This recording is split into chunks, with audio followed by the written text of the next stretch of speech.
দুর্গোৎসবের সময় আর্ত মানুষের সেবায় ভারতের ছাত্র ফেডারেশনের সদর বিভাগীয় কমিটির উদ্যোগে শারদীয় উৎসবকে সামনে রেখে রক্তদান শিবিরের আয়োজন করা হয়।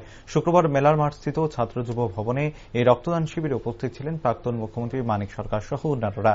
প্রাক্তন মুখ্যমন্ত্রী মানিক সরকার বলেন, পুজোর আনন্দের পাশাপাশি অনাহার অত্যাহারের বিরুদ্ধে লড়াই করতে হবে। পাশাপাশি যাদের খানিকটা সামর্থ্য আছে তারা দুস্থ দরিদ্র পরিবারগুলো পাশে দাঁড়ানোর পরামর্শ দিয়েছেন তিনি।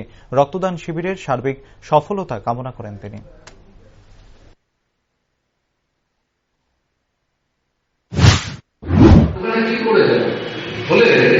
আমরা চাইছি আমরা আমাদের শরীরকে ব্যক্ত করার চেষ্টা করি পুজোটা আনন্দে কাটুক, কিন্তু অনাহারে অনাহারে কিন্তু পুজো আনন্দে কাটতে পারে না।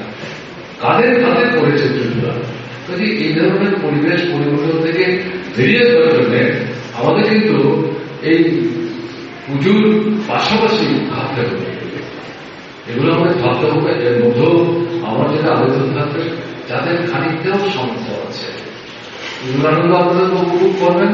চোখের সাথে যখন দেখবেন এই বাবা মা বাচ্চাটাকে হাতে ধরে হাঁটছে, কিন্তু তার গায়ে একটা ভালো জামা নেই, পায়ে জুতো নেই, মিষ্টির দোকানটার দিকে তাকিয়ে থাকছে, খাবার সামগ্রী বিক্রি করছে, সেই দোকানটার দিকে তাকিয়ে যাচ্ছে, বাবা মা তার মুখটা ফিরিয়ে চোখে আলু দিয়ে অন্যদিকে মুখটা দেখাচ্ছে, যাতে এটার জন্য বাবা মার কাছে সে কিছু দাঁড়ানো।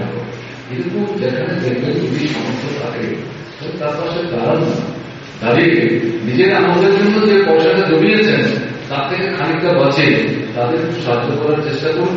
এটার মধ্যে অতি বড় মানসিকতা কিছু নেই, এটা দাঁড়িয়ে না।